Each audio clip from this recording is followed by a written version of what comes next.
জান তুমি যখন কবজ করো, মানুষেরা যখন জাহান কবজ হয়ে যায় তারা মারা যায়, সন্তানেরা আব্বা আব্বা বলে কাঁদতে থাকে। মায়ের জানকে যখন কবজ করে নাও, সন্তানেরা আম্মা আম্মা বলে কাঁদতে থাকে। ও ফেরেশতা আজরাইল, এর জন্য কি তোমার মনে কোনো ব্যথা দয়া মায়া লাগে না?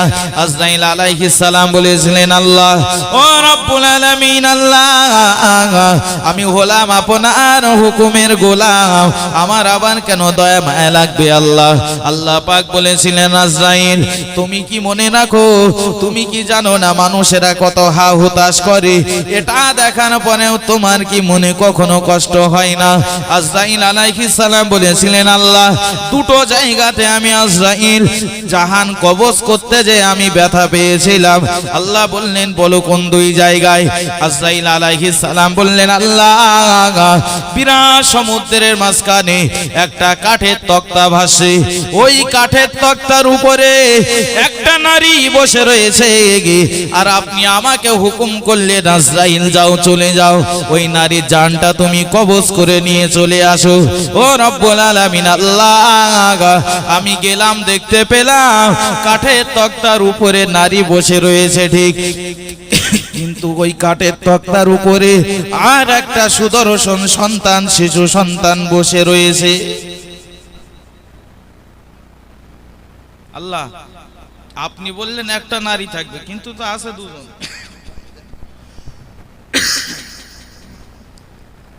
সবে মাত্র প্রসব করেছে। আমি যখন ওই মায়ের জানটা কবজ করতে যাচ্ছিলাম, আল্লাহ ওই ছোট্ট বাচ্চাটার মুখের দিকে তাকাচ্ছিলাম, আর আমি বিরাট কষ্ট পাচ্ছিলাম। এই সমুদ্রের মাঝখানে একমাত্র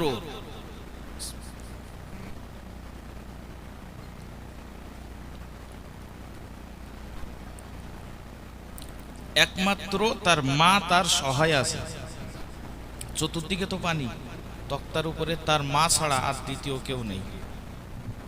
আর আছে সবে মাত্র প্রসব করেছে শিশু সন্তান। আজরাইল আলাইহিস সালাম বলছেন, আল্লাহ ওই বাচ্চাটার মুখের দিকে তাকাচ্ছিলাম, আর আমার ব্যাপক কষ্ট হচ্ছিল। এর কে দেখভাল করবে, কে লালন পালন করবে, এর সহায় কে হবে? কিন্তু কোরআন শরীফের ভিতরে এসেছে, ফাইজা জা আজালুহুম লা ইস্তাখিরুনা সাআতান ওয়া লা ইস্তাকদিমুন। আল্লাহ পাক জানিয়ে দিয়েছেন, যার যখন মউতের সময় চলে আসবে, এক মুহূর্ত আগেও তার জান কবজ করা হবে না, এক মুহূর্ত পরেও তার জান কবজ করা হবে না। সঠিক সময়ে তাকে দুনিয়া থেকে বিদায় হওয়া লাগবে। ও রব্বুল আলামিন, আল্লাহ আমি ওই নারীর জান কবজ করতে দেরি করিনি, তার জানটা আমি কবজ করে নিয়েছিলাম। আল্লাহ পাক আবারও বললেন, ও ফেরেশতা আজরাইল বলো দ্বিতীয় নম্বরে কোন জায়গাতে জান কবজ করতে যে তোমার মনের দিক দিয়ে তুমি কষ্ট পেয়েছিলে?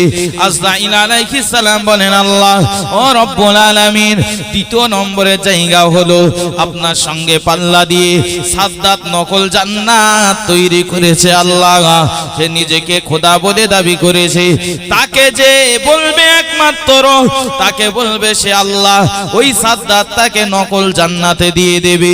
ও রব্বুল আলামিন, আল্লাহ আপনি আমাকে বললেন সাদ্দাত জান্নাত উদ্বোধন করবে, এক পা থাকবে ঘোড়ার পিঠে আর এক পা থাকবে মাটিতে, এই অবস্থায় সাদ্দাতের জানটা কবজ করে নিও।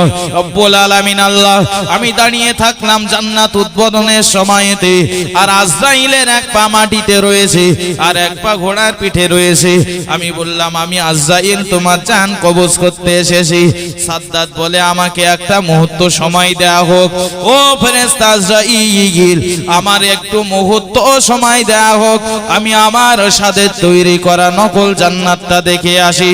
কিন্তু না না না, মরণের সময় চলে আসলে আর যতই সে কাকুতি মিনতি করুক না কেন, তাকে তো আর সময় দেওয়া হয় না। ওই সময়তে আজরাইল আলাইহিস সালাম সাদ্দাতের আকুল আর করুণ মিনতি দেখে বিরাট ভাবে ব্যথা পেয়েছিল। আমার আল্লাহ তাআলা এবার আজরাইলকে ডাক দিয়ে বলেন, আজরাইল তুমি বললে দুটো জায়গায় ব্যথা লেগেছিল, ওই যে সমুদ্রের মাঝখানে তক্তার উপরে ভাসমান অবস্থায় ছিল যে ছোট্ট শিশু সন্তানটা, যার মুখের দিকে তাকিয়ে তোমার কষ্ট হয়েছিল আজরাইল, তুমি জানো নাকি ওই বাচ্চাটা সাদ্দাতের ভিতরে সম্পর্ক কি? আজরাইল আলাইহিস সালাম বলছেন, না আল্লাহ আমি কিভাবে জানবো, আপনি জানালে আমি জানবো। আল্লাহ বললেন, আজরাইল সেই যে সমুদ্রের মাঝখানে ভাসমান অবস্থায় যে ছোট্ট শিশুটা ছিল, যার মুখের দিকে তাকিয়ে তোমার দিলে কষ্ট লেগেছিল, মায়ের জান কবজ করে নেব, এই বাচ্চা সহায় কে হবে? একমাত্র তার সহায় ছিল তার মা, তার জানটা কবজ করে নিলাম, কে দেখভাল করবে, এই বাচ্চাটার কে লালন পালন করবে? তোমার কষ্ট লেগেছিল, ওই ছোট্ট বাচ্চার সাদ্দাত, এই দুইজনের ভিতরে পরিচয় একই ব্যক্তি। ওগো আজরাইল মনে রাখো, আমি আল্লাহ তাআলা ওই সমুদ্রের মাঝখান থেকে হেফাজত করে ওই ছোট্ট বাচ্চাটাকে ফেরেশতা দ্বারা আমি সাহায্য করে ওই বাচ্চাটাকে আমি আল্লাহ তাআলা অনেক নিয়ামত দিয়ে তাকে দুনিয়ার জমিনে বাঁচিয়ে রেখেছিলাম। সে অনেক সম্পত্তির মালিক হয়ে গেল, এখন সে নিজে খোদা বলে দাবি করলো। ও খড়গাছি গ্রামের ভাইরা বাবাজিরা, আপনাদেরকে তো আমি এটাই বোঝাতে চেয়েছি, সাদ্দাতের যদি সম্পদ না থাকতো তাহলে নিজেকে কি সে খোদা বলে দাবি করতে পারত? তার ওই জাহান্নামে যাওয়ার রাস্তা ক্লিয়ার করেছে তার সম্পদ না, অর্থ না থাকলে সে তো আর জান্নাত করতে পারত না। নকল আজ সবার মজলিসে নেই আমরা, যেখানে সওয়াব আছে সেখানে নেই, টাকা আছে সেখানে আছে, অর্থ আছে যেখানে সেখানে আছে। তাই সেটা হালাল হোক আর হারাম হোক, আল্লাহ জায়েজ করেছেন না নাজায়েজ করেছেন দেখার টাইম আছে? সবের পিছনে রয়েছে এই সম্পদের লোভ। দুনিয়ায় যত গুনাহ হয় সমস্ত গুনার পিছনে রয়েছে সম্পদ। আপনি হয়তো বলতে পারেন যে সব গুনার পিছনে সম্পদ আছে, আপনি বালিশে মাথা লাগিয়ে একটু চিন্তা করবেন, দেখবেন না মাতিন সাহেব বলেছে যে সব গুনার পিছনে রয়েছে সম্পদ। কই দেখি তিনি এই গুনার পিছনে সম্পদ আছে কিনা। 100% আপনার অঙ্ক মিলে যাবে সম্পদে। যে কোন গুনার কথা বলবেন সেই গুনাহটা মানুষ সম্পদের লোভে করে না, বলেন? আচ্ছা, সুদ খাওয়া সওয়াবের কাজ না বিরাট গুনার কাজ? গুনার কাজ। তো মানুষ সুদ খায় কিসের জন্য, কিসের লোভে? সম্পদের লোভে। তো সম্পদের লোভে তার যে গুনাহ হচ্ছে, আল্লাহ কোরআনে সূরা বাকারায় বলেছেন তাদের সঙ্গে সুদখোরদের সঙ্গে আল্লাহ তাআলা কিয়ামতের দিন যুদ্ধ করবেন। কত বড় পাওয়ার আমার, আমি আল্লাহর সঙ্গে যুদ্ধ করার জন্য প্রস্তুত গ্রহণ করছি। সুদ খাওয়া কবিরা গুনাহ, এরপরেও আমরা সুদের সঙ্গে জড়িয়ে গেছি কেবলমাত্র এই সম্পদের লোভে, অর্থের লোভে। মুসলমানেরা মাথায় রাখুন, আল্লাহ পাক রব্বুল আলামিনের প্রিয় নবী মুহাম্মদুর রাসূলুল্লাহ সাল্লাল্লাহু আলাইহি ওয়াসাল্লামের প্রিয় নবী জানিয়ে দিয়েছেন, ও দুনিয়ার মানুষেরা মনে রাখো, সুদের মতো হারাম কাজে তোমরা যেন নেমে পড়ো না। সম্পদের লোভে পড়ে আমি আল্লাহ নবী তোমাদিগকে জানিয়ে দিলাম, আর রিবা সাবউনা জুযান আইসারু গায়ান কি খার রাজুল উম্মাহু আও কামা ক্বালা আলাইহিস সালাম। তো নবী মুহাম্মদুর রাসূলুল্লাহ সাল্লাল্লাহু আলাইহি ওয়াসাল্লাম জানিয়েছেন, ও আমার উম্মত উম্মতিরা, আমি আল্লাহ তাআলা নবী জানিয়ে দিলাম, তোমরা সম্পদের লোভে পড়ে সুদের মতো হারাম কাজে নেমে পড়েছো। আমি রাসূলুল্লাহ জানিয়ে দিলাম, জানো না কত বড় গুনাহ তোমাদের আমলনামায় লিখে দেয়া হয়। আল্লাহ নবী জানিয়ে দিয়েছেন, যারা সুদের সঙ্গে জড়িয়ে পড়বে আল্লাহ পাক রব্বুল আলামিন তার আমলনামায় 70 রকমের গুনাহ গুনাহ লিখে দেবেন। প্রিয় নবী আমার জানিয়ে দিলেন, আর এই 70টা গুনার ভিতরে সব থেকে যে ছোট গুনাহটা সুদ করে নামায় আমলে লেখা হয়, নিজ মায়ের সঙ্গে ব্যভিচার করলে যত বড় গুনাহ হয়, যে ব্যক্তি সুদ খায় তার নামায় আমলে সব থেকে ছোট গুনাহটা লিখে দেওয়া হয়। বাকি 69টা কত বড় সে? আচ্ছা, আমাদের চোখে এর মতো বড় গুনাহ আর কিছু আছে?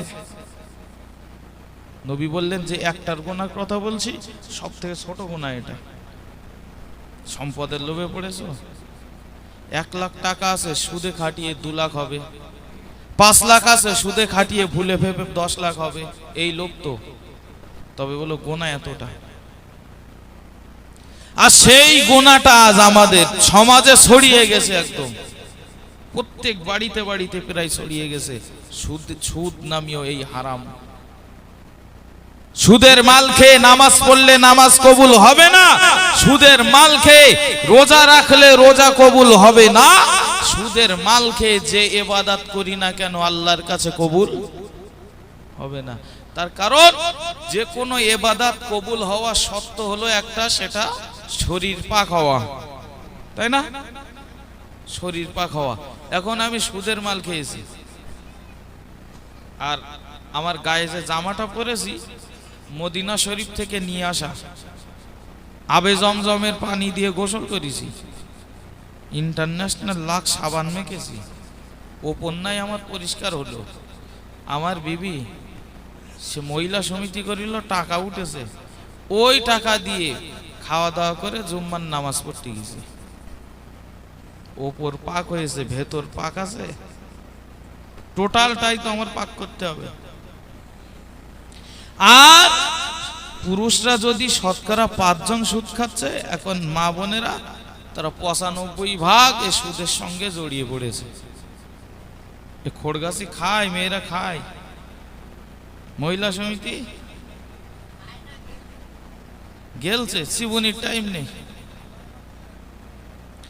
মহিলা সমিতি যদি কোনো মা বোন করে থাকে, যদি কোনো মা বোন বন্ধনের খাতায় নাম লিখে রাখেন, আল্লাহর রাস্তে নামটা কেটে দেন, নামটা কেটে দেন। আছে মা বোনেরা? আছে। অনুরোধ করছি, কেন আপনি বেকার বেকার এই গুনার বোঝাটা মাথায় নেবেন? কেন? আপনি সংসার করছেন, সন্তান সন্ততিদেরকে দেখভাল করবেন, ব্যাস। স্বামীর সেবা করবেন, পরিবারটা গুছিয়ে রাখবেন, দেখভাল করবেন। কেন আপনি বেকার বেকার জাহান্নামের রাস্তার দিকে হাঁটছেন? ওগো মা, জান্নাতে যাও অনেক সোজা, আপনাদের জান্নাতে যাওয়া অনেক সোজা। পুরুষদের তুলনায় নারীদের জান্নাতে যাওয়া অনেক সহজ। কিন্তু নবীজি বলেছেন এরপরেও ওই নারীরাই যাবে জাহান্নামে সব থেকে বেশি। কেন জানেন? নবী দুটো কথা বলেছেন। নবীজি দুটো কথা বলেছেন, নারীরা জাহান্নামে যাবে সব থেকে বেশি। মা বোনেরা আছেন, একটু শোনেন, যেহেতু আপনাদেরও শোনার প্রয়োজন রয়েছে, প্রসঙ্গ এসেছে বলেই বলে ফেলছি। এমনি বেরেনে কথাগুলো সব সময় আসে না বাপ। নবীজি 1 নম্বরে বললেন নারীরা 1 নাম্বার জাহান্নামে যাবে, তার কারণ হলো স্বামী যতই দেখ জীবনে স্বামীর ভালো বলতে পারে না, মানে অকৃতজ্ঞ। অকৃতজ্ঞ অকৃতজ্ঞ আছে। বাপের বাড়ি যাচ্ছে, জুলুম করে 500 টাকা নেছে বাপ আপনার কাছ থেকে, নিয়ে গেছে বাপের বাড়ি, ঘুরে টুরে বাড়ি এসেছে, আপনার সেই টাকা দিয়ে একটা শাড়ি কিনেছে, ওই শাড়ি নিয়ে বাড়ি এসেছে, পাশে যা জিজ্ঞাসা করছে এই শাড়িটা যে বিরাট ভালো লাগছে, ভাই কিনে এনে দিয়েছে, না বাপের বাড়ি গেলাম না আব্বা কিনে দিয়েছে, অথচ কে কিনে দিয়েছে? বোন, তার স্বামী তো জলজান্ত স্বামী, টাকা বলছে আমার ভাই কিনে দিয়েছে, আমার আব্বা কিনে দিয়েছে। স্বামী তখন জীবী কামড় খাচ্ছে, আল্লাহ এ কি, আমি দিলাম, আমার নাম করছে না তো। নবীজি বলেছেন 2 নম্বর, নারীরা জাহান্নামে যাবে তার পিছনের কারণ এরা বেশি বেশি মানুষ দিগকে লানত দেয়, বেশি বেশি মানুষদেরকে অভিসম্পদ দেয়।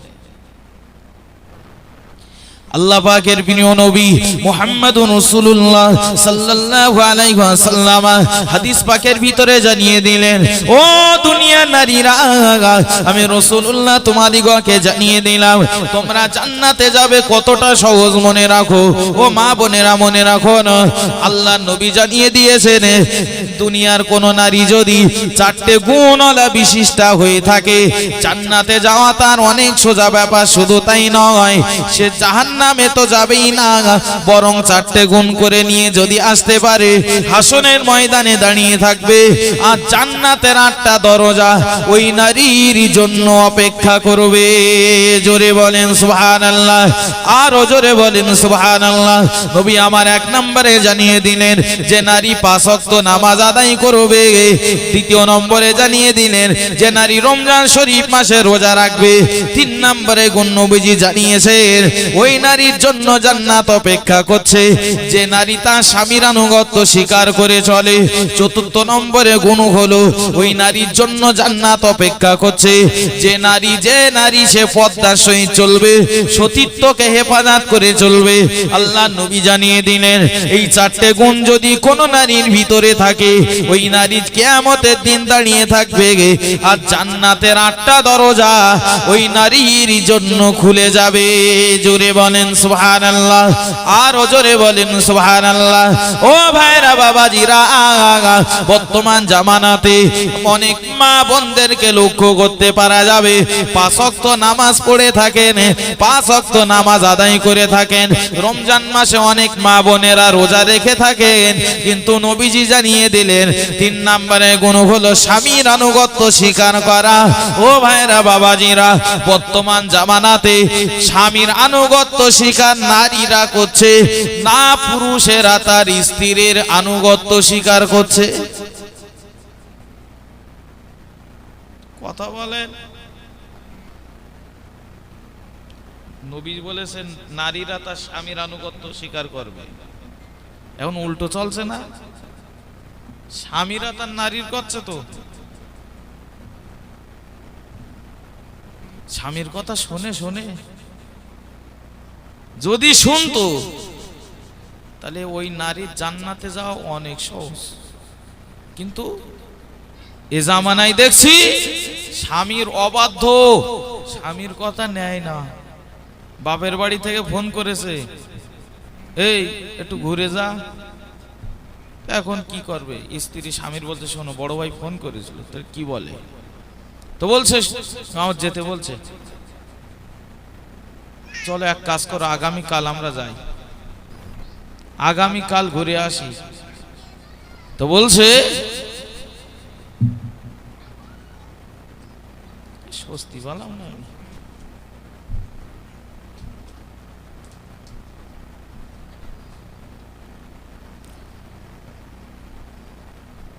এখন বলছে যে শোনো আগামীকাল যাই ঘুরে আসি। স্ত্রীকে স্বামী বলছে শোনো হাতে বিরাট কাজের চাপ আছে, সপ্তাহখানিক যাক তারপরে ঘুরে আসবো। এখন স্ত্রীর মেজাজ গেছে গরম হয়ে, তোমার যখন আমার বাবার বাড়ি যেতে বলি তখন তোমার কাজ লাগে, থাক তোমার যেতে হবে না, আমি যাচ্ছি। হেঁটে দেয়। এরকম হয় না? হয় না? এ আমি বলো হচ্ছে সেই আসমানের দিকে থাকি না, মঙ্গল গ্রহেও থাকি না, দুনিয়ায় থাকি, দেখছি তো স্বামীর কথা শুনছেই না মোটে। ও মুসলমানেরা, ও ভাইরা বাবাজিরা, আল্লাহ পাকের প্রিয় নবী মুহাম্মদুর রাসূলুল্লাহ সাল্লাল্লাহু আলাইহি ওয়াসাল্লাম হাদিস পাকের ভিতরে জানিয়ে দিলেন ফাতেমা তো সাইয়্যিদাতু নিসাই আলিল জান্নাহ, জান্নাতে যত নারীরা প্রবেশ করবে ও নারীর দলেরা আমি রাসূলুল্লাহ জানিয়ে দিলাম সমস্ত নারী দিগের ভিতরে আল্লাহ তাআলা আমার বেটি ফাতেমাকে জান্নাতি নারী দিকে লিডার বানিয়ে দেবেন। জোরে বলেন সুবহানাল্লাহ। আল্লাহর নবী হাদিসটা আম্মা জান ফাতেমার সামনে যে শুনিয়ে দিলেন, ও বেটি ফাতেমা আমি রাসূলুল্লাহ জানিয়ে দিলাম জান্নাতে যত নারীরা প্রবেশ করবে সমস্ত নারী দিগের ভিতরে আল্লাহ তাআলা তোমাকে লিডার বানিয়ে দেবেন, তুমি হলে জান্নাতি নারী দিগের সর্দারিনী। আম্মা জান ফাতেমাকে নবীজি আবার জানিয়ে দিলেন, ও বেটি ফাতেমা ফাতেমা, তবে আমি রাসূলুল্লাহ জানিয়ে দিলাম তুমি হবে জান্নাতি নারী দিগের লিডার, কিন্তু তোমার আগে আর একজন নারী যাবে জান্নাতের ভিতরে। আল্লাহ নবীর বেটি ফাতেমা অবাক হয়ে গেলেন, ইয়া রাসূলুল্লাহ, ইয়া হাবিবাল্লাহ, আপনি একটু আগেই জানিয়ে দিলেন জান্নাতে যত নারীরা প্রবেশ করবে আমার বেটি ফাতেমা জান্নাতে নারী দিগের লিডার হয়ে যাবে। ইয়া রাসূলুল্লাহ, ইয়া হাবিবাল্লাহ, হুজুর আমি ফাতেমা, আমি জান্নাতি নারী দিগের লিডার, তবে আমার আগে আবার কোন নারী জান্নাতে যাবে? ও মুসলমানেরা, আল্লাহর নবী ফাতেমাকে ডেকে বলেছিলেন বেটি ফাতেমা, আমি রাসূলুল্লাহ জানিয়ে দিলাম তোমার আগে যে নারী জান্নাতের ভিতরে প্রবেশ করবে ওই নারীর নাম হলো উম্মে জামেলা। হুজুর তার বাড়ি কোথায়, তার ঠিকানা কোথায়? আল্লাহর নবী সবকিছু জানিয়ে দিলেন। ও বেটি ফাতেমা, অমুক কাঠুরিয়ার স্ত্রী অমুক জায়গায় সে বসবাস করে। আম্মা জান ফাতেমার মনে মনে আশা জেগেছে, না না, বাড়িতে আমি আর বসে থাকবো না, আমি জান্নাতি নারী দিগের লিডার, আমার আগে আবার কোন নারী জান্নাতে প্রবেশ করবে একটু দেখতে যাই। আম্মা জান ফাতেমা পরের দিন সকালবেলা আস্তে আস্তে উম্মে জামেলার বাড়ির দিকে রওনা। উম্মে জামেলার ঘরের দরজার সামনে দাঁড়িয়ে সালাম প্রদান করলেন, আসসালামু আলাইকা ইয়া আহলাল বাইত। জোরে বলেন সুবহানাল্লাহ, আরো জোরে বলেন সুবহানাল্লাহ। কারো বাড়ির সামনে গিয়ে ডাইরেক্ট ডাকা লাগে না, কারো বাড়ির সামনে যদি যেতে হয় গিয়ে আগে সালাম দিতে হয়, এটা নবীর সুন্নাত।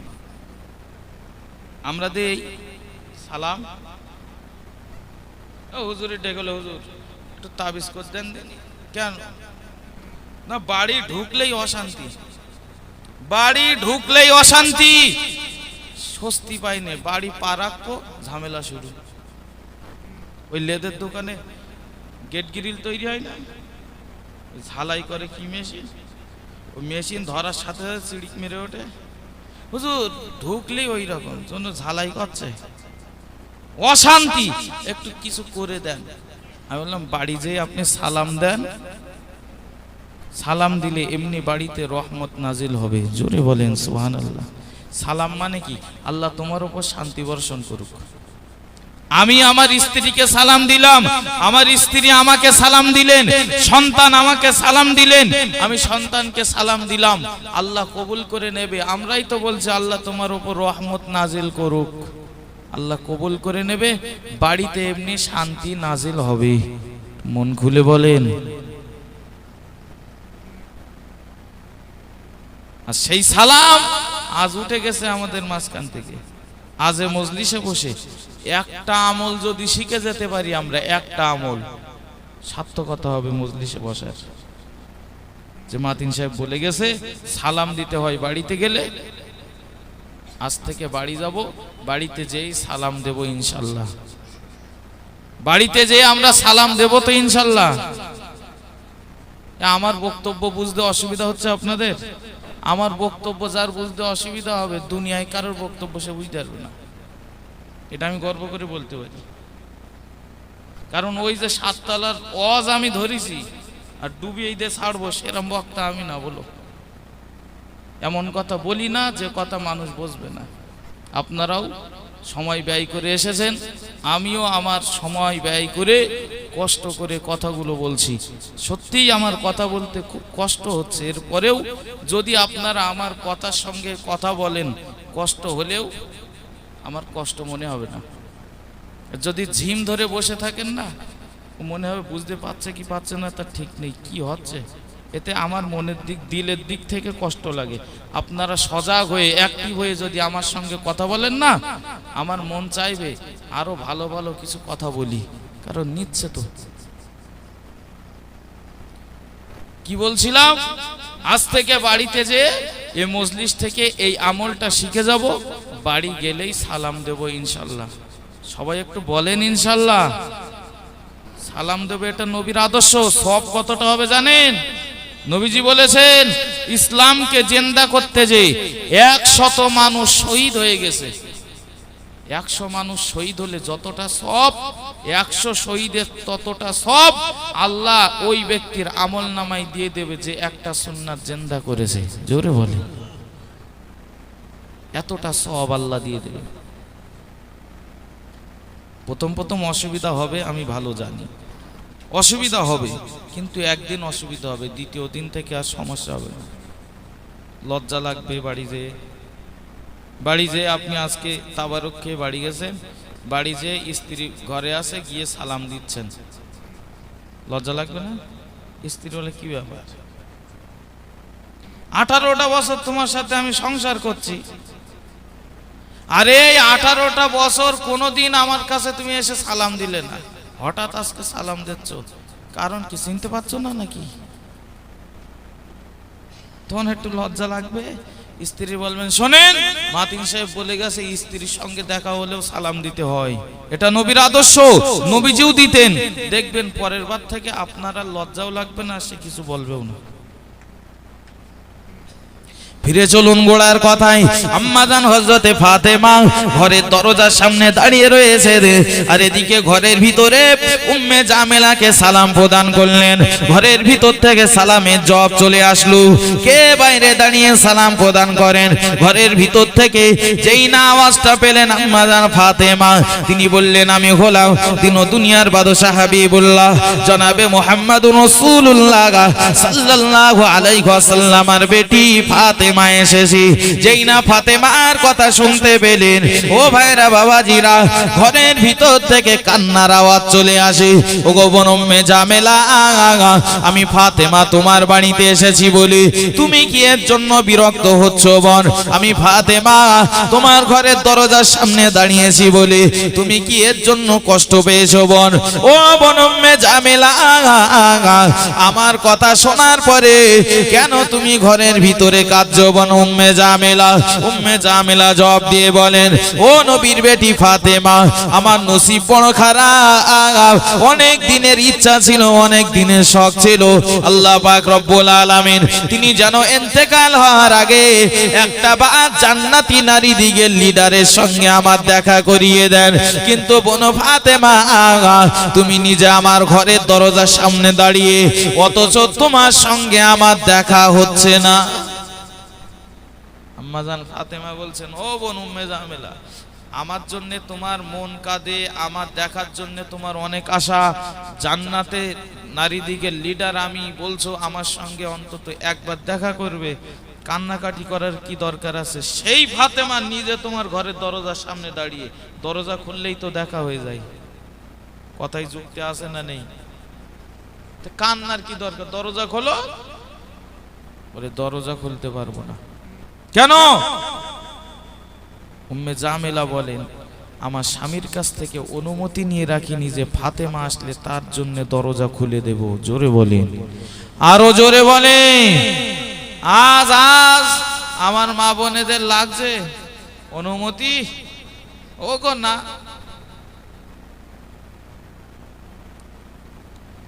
ওগো মুসলমানেরা, আম্মাজান ফাতেমাকে ডেকে বলে, বোন উম্মে জামেলা ডেকে বলে, ও বোন ফাতেমা, বাড়ির দিকে চলে যাও, আমার স্বামী বাড়িতে চলে আসবে, স্বামীর কাছ থেকে অনুমতি নিয়ে রাখবো, আগামী কাল তুমি আসো, তোমার সঙ্গে দেখা হয়ে যাবে। আম্মাজান ফাতেমা বাড়ির দিকে রওনা। পরের দিন সকালবেলা উম্মে জামেলার বাড়ির দিকে আবার রওনা হতে শুরু করেছেন। পিছু লেগেছে ইমাম হোসাইন। ও আমার আম্মা জান, আপনি কোথায় চললেন বলুন। আম্মা জান ফাতেমা বলে, জান্নাতের ভিতরে সর্বপ্রথম যে নারী প্রবেশ করবে, ওগো আমার বেটা, আমি সেই জান্নাতের সর্বপ্রথম যে নারী প্রবেশ করবে তার সঙ্গে আমি দেখা করতে যাচ্ছি। ইমাম হোসাইন পিছু ছাড়ে না। ইমাম হোসাইনকে সঙ্গে করে নিয়ে আম্মা জান ফাতেমা হাঁটতে লেগেছেন আবার উম্মে জামেলার বাড়ির দিকে। উম্মে জামেলার ঘরের দরজার সামনে যে সালাম দিলেন, ঘরের ভিতর থেকে সালামের জবাব চলে আসলো। কে বাইরে দাঁড়িয়ে সালাম প্রদান করেন? উম্মে জামিলাকে আল্লাহর নবীর বেটি ফাতেমা ডেকে বলে, আমি হলাম ফাতেমা, গতকাল এসেছিলাম, নবীর বেটি ফাতেমা এসেছি, গতদিন কান্নার আওয়াজ এসেছিল, আজ ফাতেমার নাম শোনার সাথে সাথে ঘরের ভিতর থেকে হাসির আওয়াজ চলে আসে। বোন ফাতেমা, একটু দাঁড়িয়ে যাও বোন, ঘরের দরজাটা খুলে দিচ্ছি। অনেক দিনের ইচ্ছা আল্লাহ তাআলা আজ আমার পূরণ করতে চলেছে। বহুদিন ধরে ইচ্ছা ছিল জান্নাতি নারী দিগের সর্দারিনীর সঙ্গে দেখা করব। ও বোন ফাতেমা, তুমি এসেছো, তোমার সঙ্গে আজ আমার দেখা হয়ে যাবে। খুবই আনন্দিত হয়েছে উম্মে জামিলা। ঘরের দরজাটা খুলতে যাবে, এমন সময়তে ইমাম হোসাইন জোরে আওয়াজ করে বলল, ওগো আমার আম্মা জান, আপনি আগে যাবেন না আমি আগে যাব? দরজা খুলতে যে বন্ধ হয়ে গেছে। ও বোন ফাতেমা, তোমার সঙ্গে কি আর কেউ আছে? বলে, হ্যাঁ আমার সঙ্গে আছে। কে? বলে, জান্নাতে যত যুবকেরা প্রবেশ করবে সমস্ত যুবকদের লিডার ইমাম হোসাইন। জোরে বলেন সুবহানাল্লাহ। দরজা খুলতে পারবো না। কেন? না, আমার স্বামীর কাছ থেকে অনুমতি নিয়ে রাখিনি, ইমাম হোসাইন আসলেও দরজা খুলে দেব। ভাবা যায়, ছোট্ট মানুষ ইমাম হোসাইন এমনি জান্নাতে যাবে সবার আগে। যাও বোন ফাতেমা, বাড়ি চলে যাও, ইমাম হোসাইনকে রাখো, একা আসো, তোমার সঙ্গে দেখা হবে, কারণ আমার স্বামী তোমার সঙ্গেই কেবলমাত্র দেখা করার কথা বলেছে। মুসলমানেরা মাথায় রাখুন, আমি যদি এমন করে বলতে থাকি আমার উদ্দেশ্যটা আমি হারিয়ে ফেলবো। আমি গোড়ায় যে আয়াতটা পড়েছিলাম, মানুষকে সম্পদ আল্লাহ ভোলার দিকে নিয়ে চলে যায়, মানুষকে সম্পদ গোনার রাস্তার দিকে নিয়ে চলে যায়, ওটা বোঝাতে যে আমি সুদখোরের কথাটা এখানে এনেছিলাম। আর সুদখোরের কথা বলতে যে এই পর্যন্ত আমি চলে এসেছি। ও ভাইরা বাবাজিরা, বলেছিলাম একজন মানুষ সুদের মতো হারাম কাজের সঙ্গে জড়িয়ে পড়ে, তার পিছনেও তো রয়েছে অর্থ সম্পদের লোভ। একজন মানুষ ঘুষের সঙ্গে জড়িয়ে পড়ে, ঘুষ খাওয়া তো হারাম, ওই মানুষটারও তো পিছনে রয়েছে সম্পদের লোভ। মানুষ ঘুষ খায় কেন? অর্থের লোভ। অর্থের লোভ। আল্লাহ বিল্লি করে, আল্লাহ আমি অফিসার মানুষ, 45,000 টাকা মাইনে আমার, খবরদার যেন আমার ওই অ্যাকাউন্টে হাত না দিতে হয়। আল্লাহ ঘুষ খেয়ে সংসার চলে যায়। আপনার কাগজ সব ভুল আছে, অফিসারের সামনে দেখালেন, ছুড়ে ফেলে দিয়েছে, চলে না কি নিয়ে এসছেন সব ভুলভাল। 500 টাকার নোট 3-4টে এক জায়গায় করে অফিসার সাহেবের হাতে গুজে দিয়েছেন। ভুল আছে আর ওকে না, এখন একদম ওকে হয়ে গেছে। অথচ এই ঘুষটাও তো হারাম। আজ ঘুষের কারণে গোটা পৃথিবী অস্থির। পৃথিবী কোনোদিন ভালোভাবে চলতে পারে না যতদিন না পর্যন্ত ঘুষ প্রথা না উঠে যাবে। বিশ্বাস করেন, আজ সব জায়গায় অযোগ্য মানুষ, তার পিছনে কারণ একটাই, এই হলো ঘুষ। এমন লোক বহু গ্রামে আছে, ক্লাসে যোগে জাগে পাস করতো, সে এখন বড় স্কুল মাস্টার হয়ে গেছে, ক্লাসের ফার্স্ট বয়, এখনো পর্যন্ত সে প্রাইভেট পড়িয়ে বেড়াচ্ছে, টিউশনি পড়িয়ে বেড়াচ্ছে। খুঁজলে পাওয়া যাবে না। কারণ না, ও খারাপ ছেলে হলে ওর বাপের টাকা ছিল, মেরেছে তো 15 লাখ। আর এ ছেলেটা ক্লাসের ফার্স্ট বয়, এর বাপের তো টাকা পয়সা নেই, এ যোগ্যতার আসনে বসতে পারবে না। আর সেই রকমই বার হচ্ছে তো ছাত্রছাত্রীরা। মাস্টার যেরকম হবে ছাত্রও তো সেই রকম হবে। ধ্বংস হয়ে গেল আজ এই ঘুষ নামীয় প্রথার জন্য। অথচ এটা তো হারাম। লটারি কাটে একজন মানুষ, লটারি কাটা হারাম, তার উদ্দেশ্য কি থাকে? সম্পদের লোক তো 10 টাকায় টিকিট কাটবো, যদি 10 লাখ বেঁধে যায়। অর্থের লোভে আজ সমাজে দেখেন কত যুবক ছেলেরা সব শেষ হয়ে গেছে এই লটারির টিকিট কাটতে যেয়ে, নিঃস্ব হয়ে গেছে লটারির টিকিট কাটতে যেয়ে। শুধু যুবক ছেলেরা না গো, অনেক মুরব্বীরাও এখনো আছে, এখনো রিস্ক নিয়ে যাচ্ছে টিকিট কাটার। আছে না নেই? শুধু ধরা পড়ে না, বাঁধে না, তাই বাঁধলে তখন বুঝতে পারতেন কত লোক চুপি চুপি কেটে যাচ্ছে। ওই 10 টাকা দিয়ে যদি আপনি আপনার বাড়িতে ছোট্ট একটা বাচ্চার জন্য 10 টাকার খাবার নিয়ে আসতেন, ওই বাচ্চা মানুষটা যার ভিতরে কোনো গুনাহ নেই, মাসুম বান্দা, মাসুম বান্দি, নিষ্পাপ, ওই বাচ্চাটা আপনার জন্য দোয়া করত, আল্লাহ আপনার এই হালাল রুজিতে বরকত দিতেন। জোরে বলেন সুবহানাল্লাহ। কিন্তু সে জায়গায় নেই। আপনি জানেন আমি একটা মসজিদে ইমামতি করি, এখন জুম্মার দিন আমার ডেকে বলছে একজন, হুজুর সামনের জুম্মায় 1 জুম্মার লোক খেতে দেবো, দাওয়াতটা দিয়ে দেবেন। তুমি অবাক হয়ে গেছে, 1 জুম্মার লোক খেতে দেবেন, আপনার টাকা কই, পয়সা কই? গরিব মানুষ, এমন নিয়ত করেছেন কেন? না হুজুর দেবো বলেছি, আপনি বলে দেন তিনি। আর ইমাম মানে তো মহল্লা সব বাড়ি চেনা থাকে, কে কেমন মানুষ। লোকটা কি বলেন দিলি, সকালবেলা ওই পরোটা তৈরি হয় না, পরোটা ওই দোকানে থাকে, সন্ধ্যাবেলা চাউমিন, এগরোল টেগরোল ওইসব করে। ওই দোকানের মালিক না বল, ওই দোকানের কর্মচারী। তাহলে তার সংসার কেমন চলছে? গরিব মানুষ। সে বলছে আমি 1 জুম্মার লোক খেতে দেবো। আমি বলছি শোনেন, এমনি 400 লোক হয়, আর তাতে খেতে দেওয়ার নাম করলি একটু ভাববে, 50 জন বেশি হতে তাও হবে, 450 লোক। আপনি 450 লোক খেতে দেবেন, পয়সা কোথায় আপনার? কি দেবেন, খিচুড়ি? তো না দেবো, যখন ভালো জিনিস দেবো। আপনি ওই ফরজ নামাজের পরে দোয়ার আগে একটু বলে দেবেন।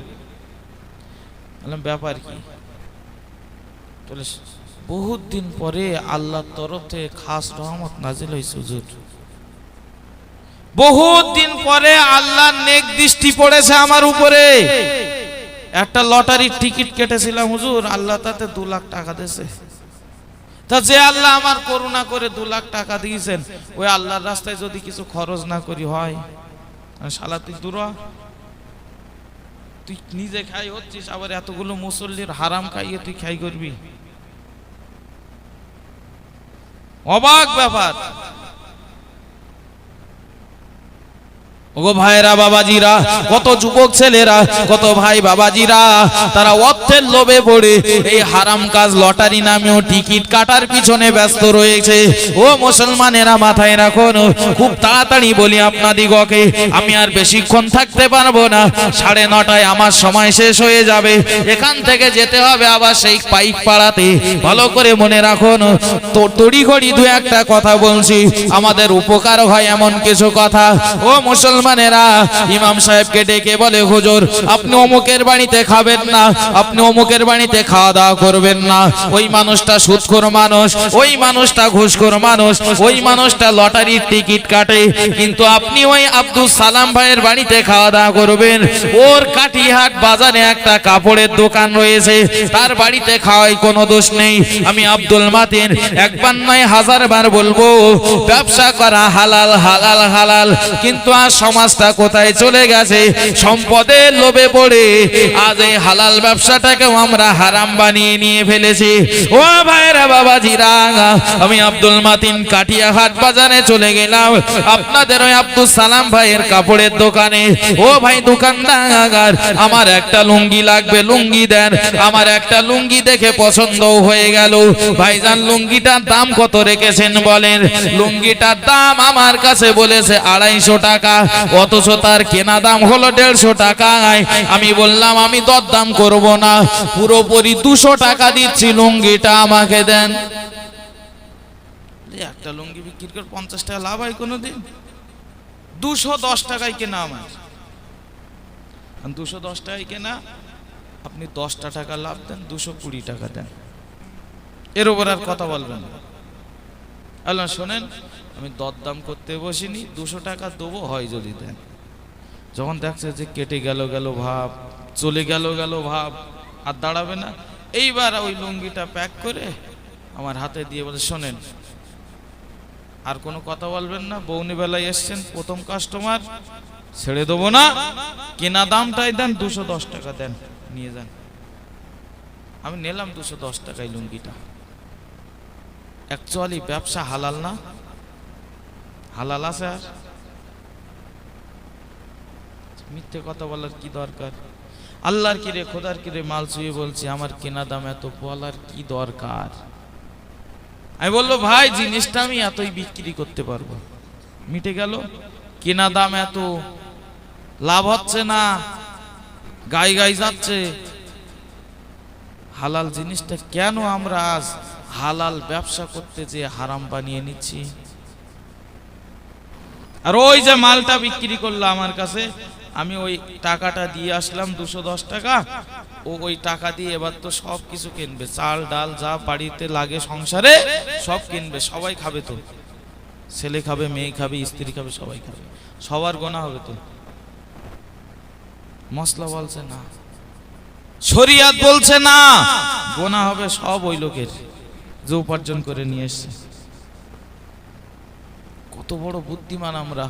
গোনার বোঝা নিচ্ছে আমার মাথায়, গোনার বোঝাটা নিচ্ছে আমার মাথায়, আর পরিষেবাটা পাচ্ছে সংসারে সবাই, বরং তারা আরো ভালো ভালোটা খাচ্ছে, আমার আরো খারাপটা হয়। যে উপার্জন করে নিয়ে আসে সেগুলো সবথেকে ভালো জিনিসটা খাই না, বলে তোমরা খেলে আমার হয়ে যাবে। স্ত্রীকে ডেকে বলবেন, সন্তানকে ডেকে বলবেন, শোনো তোমাদের জন্য আমি আল্লাহর কাছে জবাব দিতে পারবো না, 500 টাকার জায়গায় 200 টাকা রোজগার করব হালাল ভাবে। হালাল ভাবে আমি একবারও বলিনি আপনি আপনার স্ত্রীকে দেখবেন না, সন্তানকে দেখবেন না, সংসার চালাবেন না, কথা যেন ভুল বুঝবেন না বাপ। আমি বলেছি আপনি বহুত রোজগার করবেন মিথ্যা বলে, হারাম ভাবে, এর থেকে সত্য কথা বলে হালাল ভাবে রোজগারটা কম করেন, যেন রোজগারটা হালাল হয়, তাহলে কিয়ামতের দিন ছাড় পাবেন। আর যে ছেলে, যে মেয়ে, যে স্ত্রী যাদের জন্য এত কিছু করছেন না, ঘর বাড়ি টাকা পয়সা জমি জায়গা সব কিছু করে দিচ্ছেন, যাদের জন্য আপনি সারাদিন খাটাখাটনি করছেন, কিয়ামতের দিন একটা নেকি দিয়ে কেউ সাহায্য করবে না। আর যাদের জন্য আমি এত কিছু করছি, একটা নেকি দিয়ে কেউ সাহায্য করবে না। ওই জন্য আমার বাঁচতে হবে এইটা খেয়াল রেখে, সংসারে আমি অল্প হোক সেই অল্প টাকাটা নিয়ে আমি সংসারে ব্যয় করব, যে শোনো তোমাদের জন্য আল্লাহর কাছে আমি কাঠগড়ায় দাঁড়াতে পারবো না, গুনার বোঝা মাথায় নিতে পারবো না, কারণ তোমরা কিয়ামতের দিন একটা নেকি দিয়ে সাহায্য করবে না।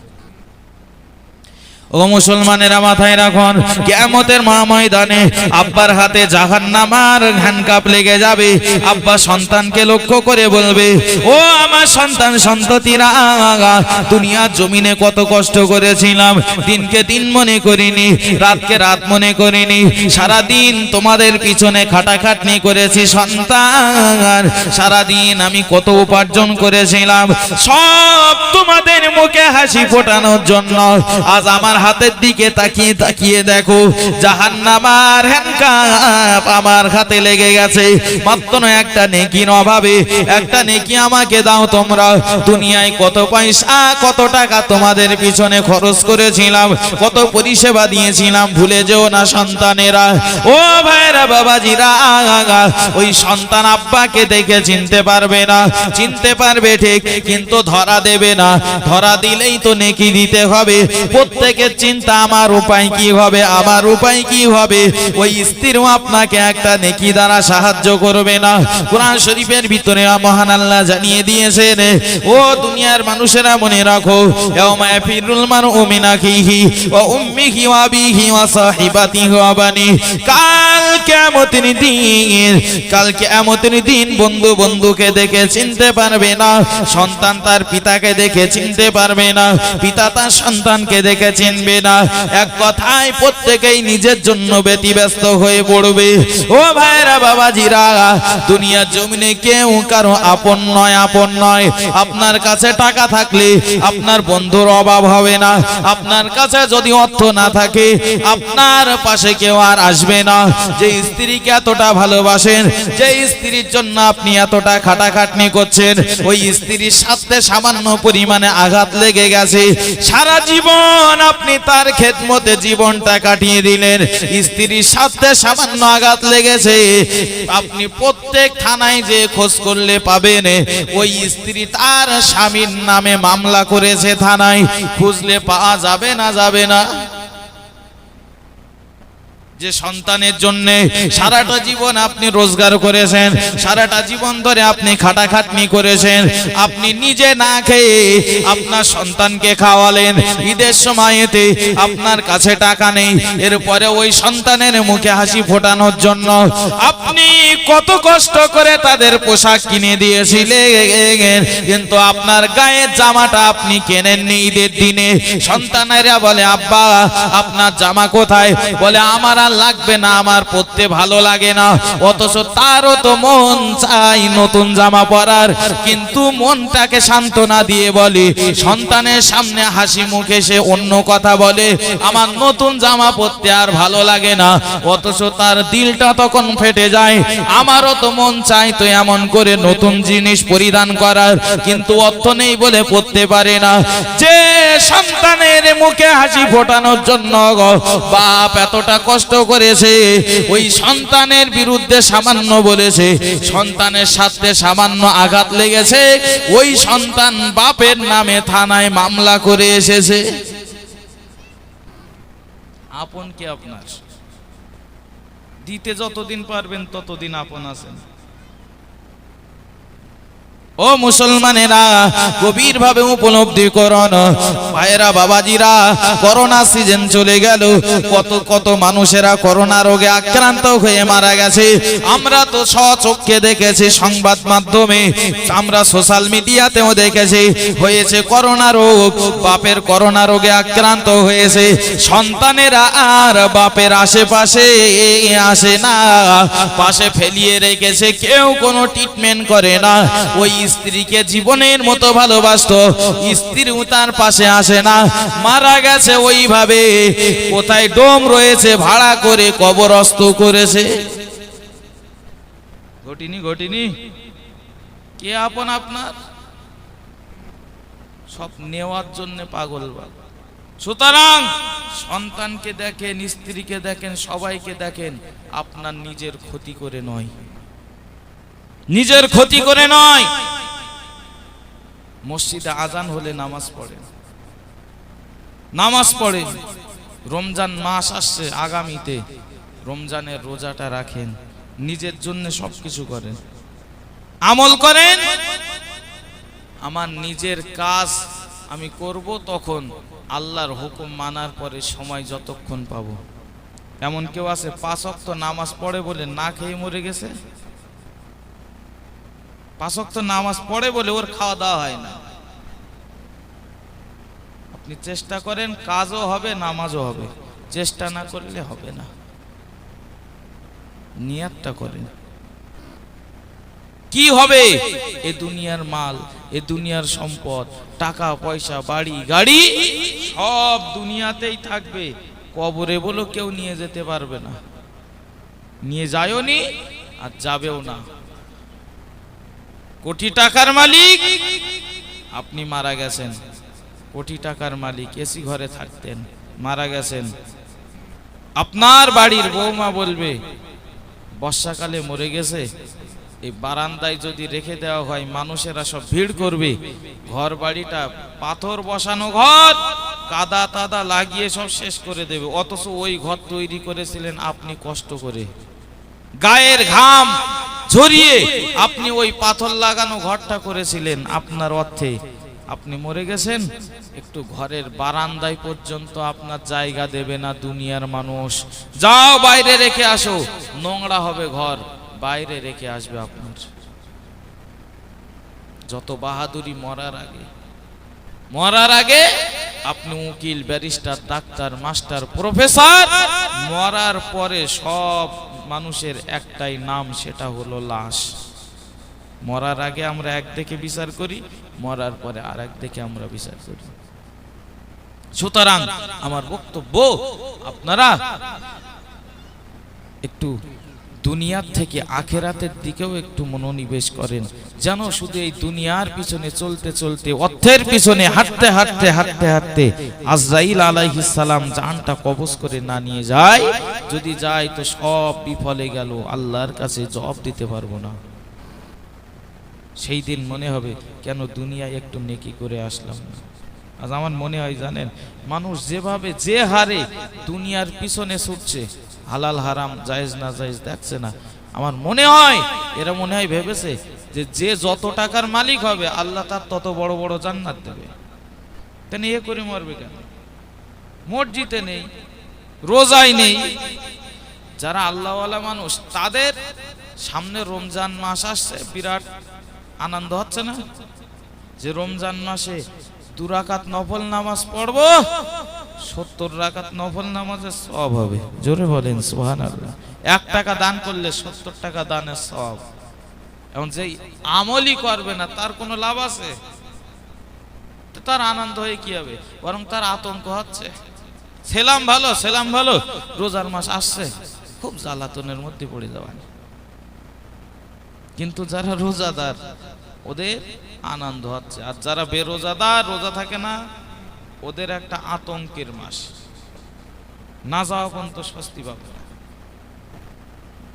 ওগো ভাইরা, বাবাজিরা, ও মা বোনেরা, ভালো করে মাথায় রাখুন, এই দুনিয়া থেকে একদিন আমাদেরকে চলে যেতে হবে। আজ আমরা দুনিয়ার পাগল হয়ে গেছে, দুনিয়ার অর্থ জোগাড় করতে করতে আখেরাতের সম্পদ তথা নেক আমলের দিকে আমাদের মনোনিবেশ নেই। কিন্তু মনে রাখুন, কিয়ামতের দিন আল্লাহ তাআলা সম্পদ দেখে বিচার করবেন না। কে কেমন সম্পত্তির মালিক ছিল আমরা তাকে সম্মান করি। দুনিয়ার জমিনে যে অনেক সম্পত্তির মালিক আমরা তাকে সম্মান করি না, যে অনেক গরিব মানুষ, কিন্তু আল্লাহ তাআলা এমন দেখে বিচার করেন না। কোটিপতি মানুষ, তার ভিতরে যদি ঈমান আমল না থাকে আল্লাহর কাছে তার বিন্দু মাত্র দাম নেই। যদি গরিব অসহায় মানুষ হয়ে থাকেন, যদি ঈমান আমল থেকে থাকে, আল্লাহর কাছে তার দাম রয়েছে অনেক গুণে বেশি। জোরে বলেন সুবহানাল্লাহ। ও ভাইরা, বাবাজিরা, আল্লাহ নবী জানিয়ে দিয়েছেন, ইন্নাল্লাহা লা ইয়ানজুরু ইলা সুআরিকুম ওয়ালাকিন ইয়ানজুরু ইলা কুলুবিকুম ওয়া আমালিকুম। প্রিয় নবী মুহাম্মদুর রাসূলুল্লাহ সাল্লাল্লাহু আলাইহি ওয়াসাল্লাম জানিয়েছেন, ও আমার উম্মতিরা, আমি রাসূলুল্লাহ তোমাদিগকে জানিয়ে দিলাম, আল্লাহ তাআলা বাহ্যিক কোন আকারাকৃতি দেখে বিচার করবেন না। কে কত তালায় বসবাস করতে, এগুলো দেখে আল্লাহ তাআলা বিচার করবেন না। ওয়ালাকিন ইয়ানজুরু ইলা কুলুবিকুম ওয়া আমালিকুম। আল্লাহ পাক তোমাদিগকে বিচার করবেন তোমাদের অন্তর আর তোমাদের আমল দেখে। জোরে বলেন সুবহানাল্লাহ, আর জোরে বলেন সুবহানাল্লাহ। আল্লাহ কি দেখে বিচার করবে? অন্তর আর আমল দেখে। তুমি কেমন আমল করেছো? ফাম্মা মান সাকুলাত মাওয়াজিনুহু ফাহুয়া ফি ঈশাতির রাদিয়া। মিজানের পাল্লায় আল্লাহ দুনিয়ার টাকা মাপবে না, মিজানের পাল্লায় মাপবে আপনার জীবনের আমলগুলো। ভারী হয়ে গেলে আপনার ঠিকানা জান্নাত। ওয়া আম্মা মান খাফফাত মাওয়াজিনুহু, যদি আপনার ঈমান আমলের পাল্লা হালকা হয়ে যায়, ফা উম্মুহু হাবিয়া, তার ঠিকানা হবে হাবিয়া নামক জাহান্নাম। আল্লাহ পরিষ্কার করে দিয়েছে। আমল থাকবে তো জান্নাত।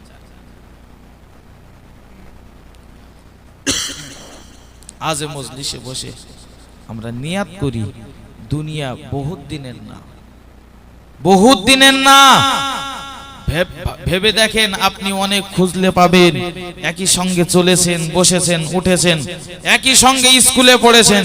আপনার সেই সমবয়স্ক সেই বন্ধুটা আসছে কবরে শুয়ে আছে। এমন খুঁজলে পাওয়া যাবে না। এমন হয়েছে সন্তানের জানাজায় বাপ উঠেছে জানাজা পড়তে, সন্তানের জানাজায় বাপ দাঁড়িয়েছে জানাজা পড়তে, অনেক জায়গায় আছে।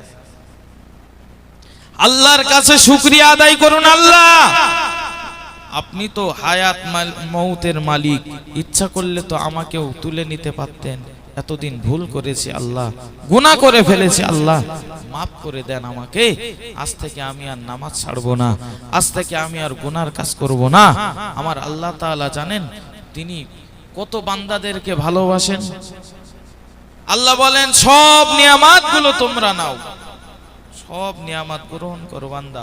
যা কিছু তামাম পৃথিবীতে দেখছো না, যা কিছু তামাম পৃথিবীতে দেখছো সব কিছু তোমার জন্য সৃষ্টি করেছি আমি আল্লাহ। আর তোমাকে সৃষ্টি করেছি আমার জন্য, কেবল ইবাদতের জন্য। সুবহানাল্লাহ বলে। সবাই আমাদের খেদমতে, আমার আল্লাহ চান আমার এই বান্দা আমার খেদমত করুক। আসল দাম আমাদের জীবনের এই ঈমান আমল, ঠিক না ভুল? ও ছোটবেলায় একটা গল্প পড়েছি, এক নৌকার মাঝি একটা শিক্ষিত লোক একটা নৌকায় উঠেছে, ওঠার পরে নৌকা চালাচ্ছে, কিছু দূর যেয়ে বলছে ওহে মাঝি, শিক্ষিত লোক তো জ্ঞানী মানুষ, ওহে মাঝি তুমি কি বাংলা পড়িতে পারো লিখিতে পারো? তো মাঝি বলছে না স্যার, আমি বাংলাও লিখতেও পারি না পড়তেও পারি না। বলে তোমার তো জীবনে 4 আনা মিশে। 4 আনাও এখনকার ছেলেগুলো চেনে না, আমরা স্কুলে নিয়ে গেছি 4 আনা, 5 ন্যায়ও খাবার হয়েছে, এখন 1 টাকায় খাবার হয় না। তো বলছে যে তোমার জীবনে তো 4 আনাই মিশে। আর খানিক দূর গেছে, খানিক দূর যাওয়ার পরে আবার জিজ্ঞাসা করছে সেই শিক্ষিত লোকটা, ওহে মাঝি তুমি কি অঙ্ক পারো? না। তাহলে তো তোমার জীবনের 8 আনাই মিশে। চুপ করে আসে গরিব মানুষ। আবার খানিক দূর যাওয়ার পরে, বিরাট চওড়া নদী তো, আরো কিছু দূর যাওয়ার পরে বলছে ওহে মাঝি তুমি কি ইংরাজি পারো? বলে আমার 14 গোষ্ঠীর মধ্যে কেউ ইংরাজি পারে না, আমরা সবাই এই জিনিস করে খাই, আমরা লেখাপড়া জানি না। তাহলে তো তোমার জীবনের 12 আনাই মিশে। আর বলতে বলতে হঠাৎ আকাশে বিরাট মেঘ, বিশাল মেঘ, হাওয়া মারছে, হাওয়া হালকা হালকা। শিক্ষিত লোকটা বলছে মাঝি একটু দ্রুত চালাও, নদীর কিনারায় নিয়ে চলো, তীরে নিয়ে চলো। কেন স্যার, যেমন গল্প করছিলেন ওই রকম গল্প করেন, ভালো লাগছে তো স্যার। আপনি জিজ্ঞাসা করছেন আস্তে আস্তে যাচ্ছি, এরকম যাই না, তুমি তাড়াতাড়ি চলো। দেখতে পাচ্ছ না আকাশে মেঘ উঠেছে, এদিকটা হাওয়া মারছে। তোর মারছে তাই কি হয়েছে, কেন আপনি সাঁতার জানেন না? বলেন না।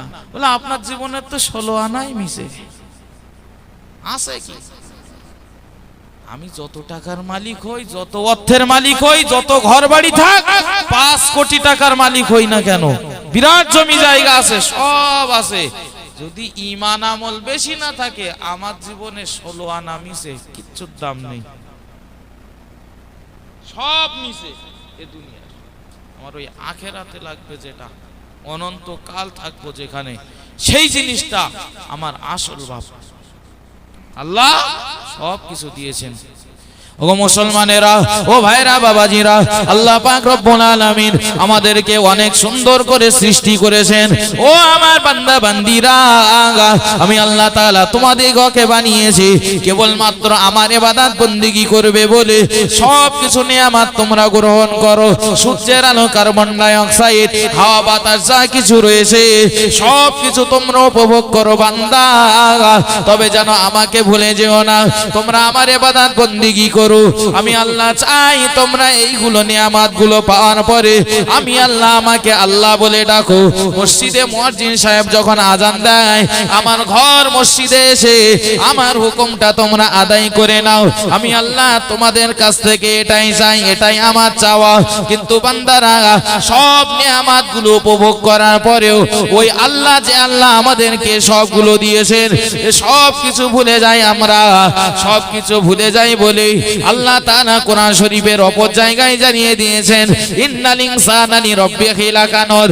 ও আমার বান্দা বান্দিরা, এতগুলো নিয়ামত দেওয়ার পরেও তোমরা আমি আল্লাহ আমাকে তোমরা ভুলে যাও, আমাকে তোমরা অকৃতজ্ঞ করো, তবে তোমরা মনে রাখো এসবের হিসাব একদিন আমি আল্লাহ আমার কাছে দেওয়া লাগবে। ও ভাইরা বাবাজিরা, যার চোখ নেই সেই জানে চোখের মূল্য কত, যার হাত নেই সেই জানে হাতের মূল্য কত, যার কান নেই সেই জানে কানের মূল্য কত। এমনি করে ওই মানুষটাই তো জানে যার জবান নেই, মুখে কথা বলতে পারে না, বোবা মানুষ, সেই মানুষটাই তো জানে এই বোবা যারা রয়েছে তাদের কতটা কষ্ট। জবান যাদের রয়েছে তারা তো একবারও বুঝতে পারে না। আজকে মজলিসটা সাজিয়েছেন, সবাই বলছেন মজলিসটা খুব সুন্দর হয়েছে। যার অন্ধ চোখ দুটো, যে অন্ধ দেখতে পায় না, সে দাঁড়িয়ে রয়েছে, তার কানে যখন আওয়াজটা গেছে তখন তার বুক ফেটে যায়, জানেন? আল্লাহ এরা বলছে সব সুন্দর, কিন্তু আমার কাছে সুন্দর অসুন্দর বলে কিছু নেই, সব একটাই, সেটা তো অন্ধকার, আমি তো চোখে দেখতে পাই না। সে আল্লাহ তো আমাকে চোখ দিয়েছেন, কেন নামাজ পড়বো, কেন রোজা রাখবো না? কত মানুষ তো বিকলাঙ্গ হয়ে দুনিয়াতে জন্মগ্রহণ করে, আল্লাহ তো ইচ্ছা করলে আমাকেও হাত পা বিকলাঙ্গ করে পাঠাতে পারতেন, কিছু করার ছিল বাপ? কত মানুষ পাগল হয়ে জন্মগ্রহণ করে, আল্লাহ ইচ্ছা করলে তো আমাকে পাগল করেও দুনিয়াতে পাঠাতে পারতেন। স্মৃতি শক্তি দিলেন ভালো যে আল্লাহ, হাত দিলেন ভালো যে আল্লাহ, পা দিলেন ভালো যে আল্লাহ। ওই আল্লাহর জন্য আজ না কাল, কাল না পশু, হবে নি, হচ্ছে সামনের বছর, বাঁচবো কিনা তার তো কোনো গ্যারান্টি নেই বাপ। আপনাদের মসজিদের এই খাটিয়াতে সর্বশেষ যিনি উঠেছিলেন মহিলা মানুষ না পুরুষ মানুষ? পুরুষ। আচ্ছা, কারো হাত তুলে বলার ক্ষমতা আছে এবার ওই খাটিয়াতে উঠবে পুরুষ না মহিলা? ক্ষমতা যখন নেই, ভাবতে হবে এবার পালা আমার, তৈরি থাকতে হবে। নারাই তাকবীর, জোরে সোরে তাকবীর দেন না, নারাই তাকবীর। সিলসিলায়ে মুজাদ্দিদুজ জামান, সিলসিলায়ে মুজাদ্দিদুজ জামান, নারাই তাকবীর। আলহামদুলিল্লাহ। আমি বক্তব্য রাখবো, মাওলানা সাহেব বক্তব্য রাখবেন, আমাদের একটাই চিন্তা থাকবে, আমল করার নিয়তে এ মজলিসে আসবো, তা না হলে যতই ওয়াজ যতই নসিহত হোক পরিবর্তন হবে না। ছেলের হয়েছে জ্বর, ডাক্তারের কাছে নিয়ে গেছি, ডাক্তার সাহেব তিনি আমাকে ঔষধ দিয়েছেন, মায়ের হাতে 3টে প্যারাসিটামল, যাও বাচ্চাকে খাওয়াবে 3 বেলা। মা দেখছে বাচ্চা মানুষ, এর তো তিতো ওষুধ খাবে না, 3টে রসগোল্লার ভেতরে দিয়ে ছেলের ডেকে বলছে, শোন, দুপুরে একটা খাবি, রাত্রে একটা খাবি, সকালে একটা খাবি। এখন ছেলে 3টে খেয়ে নেছে, কিন্তু জ্বর ঠিক হয় না। মা ডেকে বলছে, 3টে মিষ্টি দিলাম, খাস না? বলে, মা খেয়েছি তো। খেয়েছিস তো, ঠিক হচ্ছে কই? যে জ্বর সেই জ্বর আরো বেড়েছে। বাচ্চা মানুষ তো ভয় পেয়ে গেছে, মা সত্যি বলছি খেয়েছি আমি, তবে ওর ভেতরে যে আটিগুলো ছিল ওইগুলো খেয়েছি, ওইগুলো ফেলে দিছি। মিষ্টির ভেতরে আটিগুলো কি বাপ বলেন? মেন ওষুধ না, আমি দিচ্ছি ওষুধ, হুজুর দেবেন ওষুধ। কারণ ওষুধগুলো যদি খেতে পারি তাহলে তো কাজ হবে, আর যদি মনে হয় না শুনে তাবারও খেয়ে বাড়ি যাব, ওই মিষ্টি খেয়ে বাড়ি যাওয়ার মতন হবে। আল্লাহ আমাদের হেফাজত করেন, সকলে বলি আমিন। দরুদ শরীফ। আল্লাহুম্মা